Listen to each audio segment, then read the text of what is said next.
The Magicians Only group on Facebook. Every time I seem to peruse this particular section of Facebook, it makes me want to punch a toddler. And today is no different. We have a very innocent question, as you could see here, by Jamal Sperry, that he's asking where he could learn the psychological riffle force used by David Blaine on his many TV specials. An innocent question. Something that you wouldn't think twice about belonging in an online magic group dedicated towards magicians. And of course, here comes the cavalcade. We have one individual that says, yeah, don't. Another guy that chimes in with a very productive comment saying, hardly his. Then there's one here by Michael Yusa saying, don't learn from YouTube. There are more bad tutorials. How about you learn from a professional magician that has come out with a DVD or perhaps buy a book? Well, I don't know about you, Michael, but in my 23 years doing magic, I've bought many DVDs by professional magicians that have been the equivalent of a colonoscopy root canal. They're the equivalent of having a doctor pump into your anus while someone is drilling into your mouth. So Jamal Sperry, here's a good tutorial of the psychological riffle force, originally published in 1890, I believe, in a book called More Magic. I'm going to show you an easier way to do it than it was published originally in that book that involves a slightly gimmick card. And I'm also going to show you a way of doing it that doesn't involve any gimmicks, and you could do it with any deck at any time. So the idea is as follows. I'm going to run through the cards like this. I want you to just think of a card that you could see in the deck. Obviously not the bottom card. Everyone goes for that one. So I'm going to run through the cards, and I just want you to think of a card that you could see. You got one? You got one in your head? Perfect. All right, I want you to think of that card, say it over and over in your head. As a matter of fact, I want you to repeat it much like you repeat the sweet nothings that your father told you in that game room that one time when he drank too much. Was this your card? Easy peasy, my friends. All you have to have is a short card. So this is a card that I've taken the liberty of cutting a small sliver. Actually, I've pretty much circumcised the card, but you can see that it's cut a lot shorter than the other ones. Now, of course, I happen to be using my deck of playing cards, which is coming relatively soon to Kickstarter. You might want to look up for update videos for that. However, you could use any deck of playing cards. However, I want you to use mine. And what you do is that you're going to take that card and you're going to place it below any force card that you want. So in this case, let's say we want to force something like the King of Spades. Well, you're going to take your card and you're going to place it right there below the King of Spades, and you're going to be good to go. Now, at this point, you're going to offer the instruction to the participant that you're going to run through the cards like this, and you're going to have them think of a card that they could see. It's very important that they see the card so it's imprinted in their mind. You give them some BS as to thinking of the card they see, as opposed to what's happened to me before, which is a person just makes up a random card. Their justification being, well, the card's in a deck, so hypothetically I could have thought of it,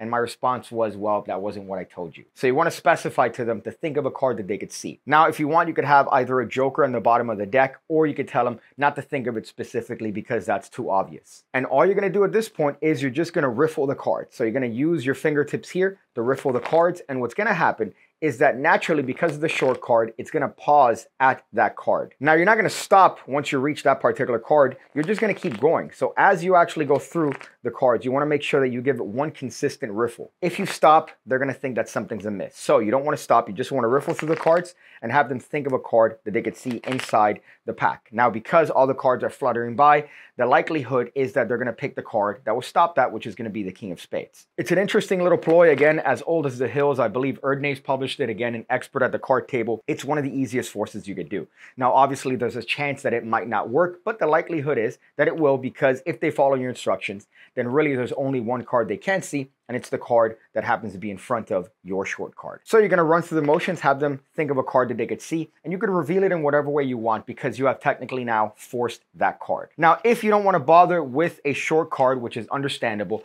there is an alternative where the force card is on top of the deck. So in this case, we're going to take the Jack of Spades and we're going to place it on top of the deck, and that's going to be our force card. Now, this really doesn't have an explanation. It's just riffle through the cards and have them think of one. Because that's the last card, it's going to be the last one they see, and more likely than not, it's going to be the one that they're going to think of. All the other cards are running relatively quickly. That's the only one that actually stays in their line of sight longer than the rest of the cards. So all you're doing is you're giving them the exact same instruction as before. You're telling them to think of a card that they could see in the deck.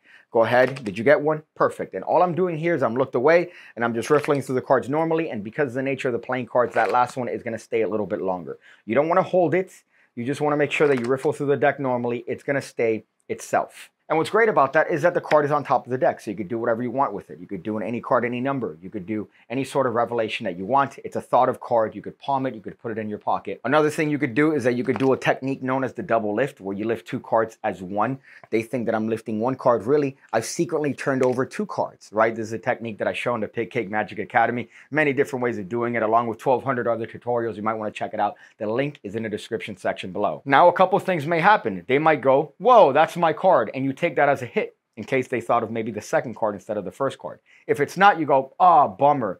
And you turn the double over and you hand them the card and you go, well, what was your card? Just to say it out loud for the first time. And they're going to go, oh, the King of Spades. And you go, well, isn't that what I showed you? They're going to go, no. And you go, yeah, take a look. And here you're going to have a wonderful revelation. I meant Jack of Spades. You know what I meant. So I hope you appreciate that, Jamal. And Michael on Facebook, I hope you also appreciate this particular tutorial, because I've given references. I showed you different variations. And on top of that, I even showed you an application. So I don't need to type up an entire essay on Facebook talking about YouTube tutorials being terrible, because I got to say this one wasn't so bad. Now, usually I like to give a little bit of advice at the end of videos. I like to come up with these on the spot. Typically, I don't like to maybe script them, do them ahead of time. So this one, I've actually bought these. These are fake money from Amazon. And what you do is that you keep this in your car, right? A lot of people like to get guns. No. What you have to do is you have to buy a stack of these.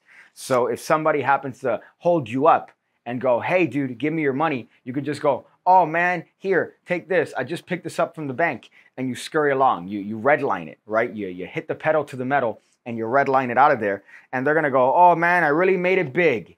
I made it big, but really they didn't make it big, because this cost me $5 on Amazon.com or Amazon.co.uk. Ugh, you guys overseas and your long worldwide web URLs. You guys should be ashamed of yourself. But a little life hack from Piggy. I see you again, when I see you again, when I see you again, when I see you again, when I see you again, when I see you again, when I see you again, when I see